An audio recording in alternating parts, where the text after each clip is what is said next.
Hello, my name is Chemaine and I am the mother of a 7-year-old autistic daughter. Today we're going to talk a little bit about autism and what it's like for me, my daughter, and what I would like other people here to know. I noticed something was different about Lyla, or different.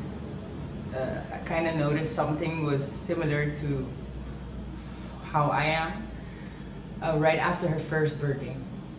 After her first birthday, I had this chair that I used to work on the computer, and she threw a toy on it, and she couldn't get it back because she was too short. So I showed her that if she went to the side, if she just walked to the side of the chair, she could pick it up because it's a shorter distance. And then I tried to show her again, because of course you think you have to show a child a couple of times for them to get it. And she threw like a little meltdown, so I was like, all right, fine, I'm not gonna bother you anymore. And then the next day, I saw her take the same toy, throw it on the chair, and turn it and grab it. So I was like, wow, all right. I guess you're gonna be smart like I am, because you found a better way. Then that's the first time I realized, all right, this is a smart kid. But the reason why we thought she was autistic after is because she didn't speak. She has speech delay. So although she had a speech delay, I was like, all right, you have speech delay, but I know something is inside. We're going to just have to bring it out. So I wasn't ever really, I can't say I wasn't worried, but I wasn't scared of it. The diagnosis, like, I knew she was different. Also, my husband has 2 cousins on the spectrum, and I realized that she was different because of the speech delay, but the doctors told me to wait a little bit longer because she's obviously doing alphabets and numbers, and she was very obsessed with shapes, so she showed signs of intelligence. So they didn't want me to have her diagnosed with autism because autism is seen as not a good thing. So for them, it was more important to wait a little bit longer and see. But I mean, she was doing all the stuff, the flapping of the arms, the repeating of the words, the codelia, the hyperlexia, which is the obsession with letters and numbers. So I could see the signs very clearly. She banged her head for a while, you know. She used to spin with her eye in the corner for a very long time sometimes. Like look to the corner. Look to the corner of her eye and keep spinning, yes. Oh, okay, I get it. And keep I get spinning. it now. To see like what's... I really don't know. She just did it. She had an obsession with drops off of her fingers of the water, but constantly, like you couldn't stop her from doing it. With the letters and the numbers, after she recognized them all and could say them, she started writing them, to the point where if she couldn't write them on the walls anymore, it would be in the air, tracing them in the air or on her tablet. And to the point where 1 o'clock in the night, she couldn't sleep sometimes because all she wanted to do was trace the letters and numbers over and over until you could see her like trying to stay awake but couldn't sleep because she couldn't shut down her brain. So there were quite some obvious traits that you couldn't deny, but the doctors were so afraid of having her diagnosed. But then Irma happened, and when I went to Bonaire, I went to see somebody there, and they were almost too quick to diagnose her with autism. So I didn't feel comfortable about that either, because I felt like it was like, here, you're autistic, and after that, what now, you know? I didn't feel But also didn't have much time to stay there after we came back here. Okay. Then when we came back here, they saw her again. It's clearly she's on the spectrum, she's gifted, she has hyperlexia, but she has no difficulties according to them, or not enough, like wild difficulties. Yes, she has difficulties with speech, but it doesn't cause her to have severe meltdowns where it bothers her, the quality of her life enough here. They say it here, but your daughter is not really autistic. So I guess you have to be really autistic. I don't know what that means. You know, you really gotta be struggling with this autism thing to be eligible for actual help. It's like, but she's doing fine. Okay. Why do you need to be diagnosed if you're doing fine? It's not about being that. She is on the spectrum. Where they're still watching. They want to check ADHD as well later on, which is like 8. So it's like a whole process. It doesn't happen in 1, 2, 3. Okay. Especially with a case like Lyla that is not the typical case of what people believe autism is. You know, you gotta be. I said, struggling. You gotta be really Be, autistic. I mean, she is struggling.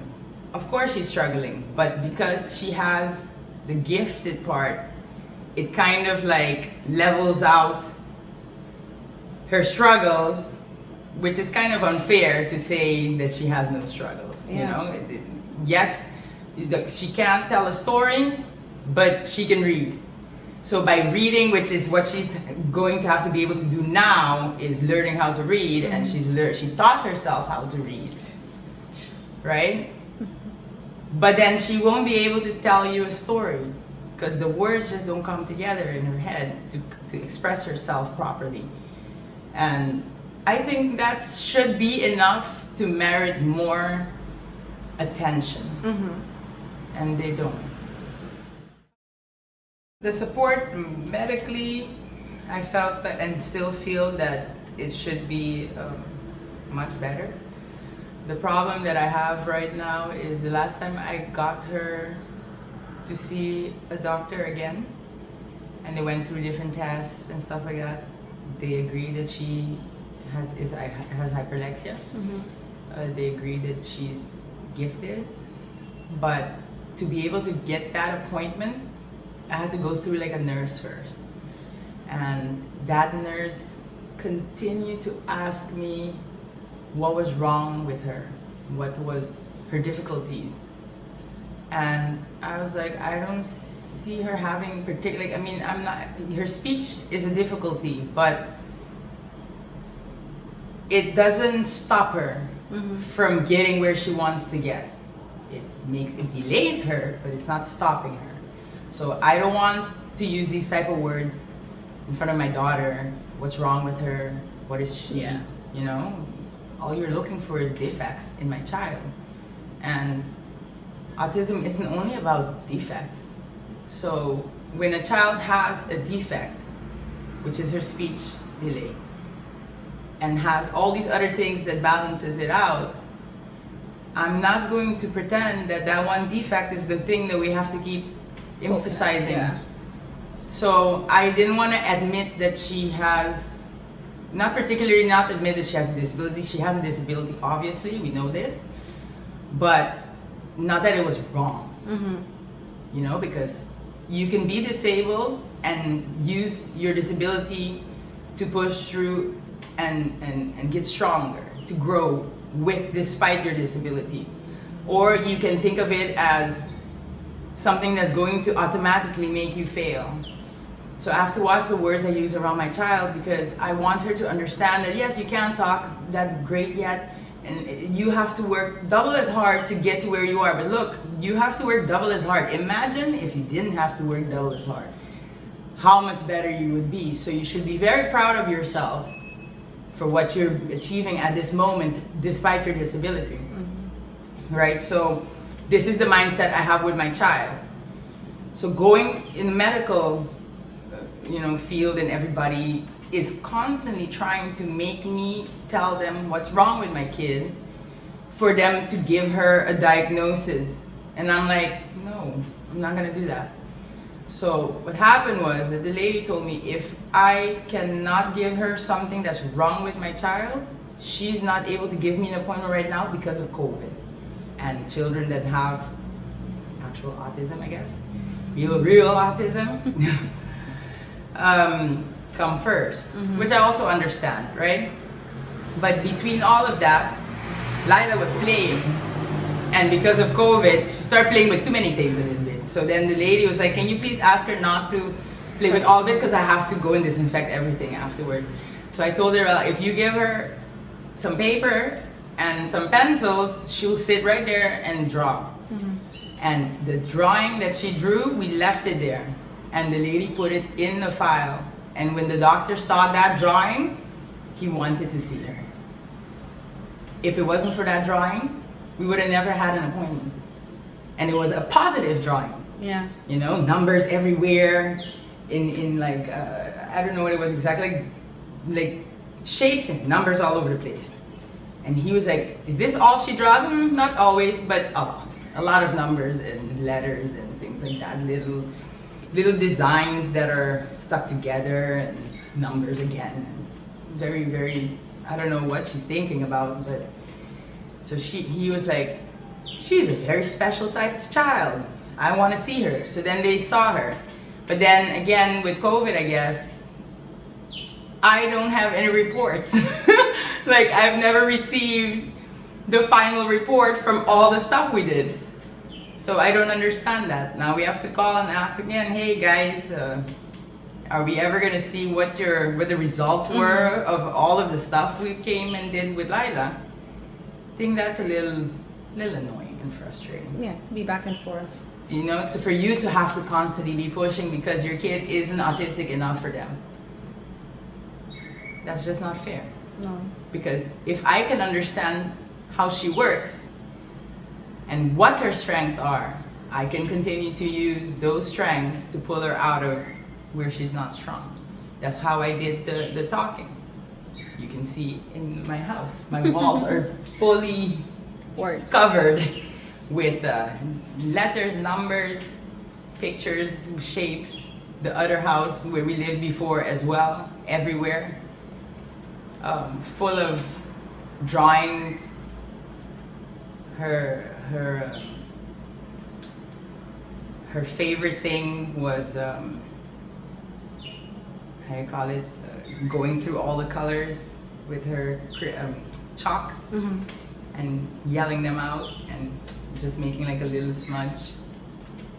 So that's what I used, because that's the only time she spoke to me. Anytime I said anything else, she would just look at me or babble or whatever. But if I said A, she would say A. If I said B, she would say B. So then it became that she was asking me to repeat her. Then it became that she was asking me to tell her what pictures were. And then it was her telling me what the pictures were and me having to repeat the words so she could confirm that that's what it was. And then slowly to writing the words of all the shapes, reading them without a picture next to it. That's how I realized, oh damn, you're reading, but I didn't know before. It's just suddenly she's here showing me that she's reading.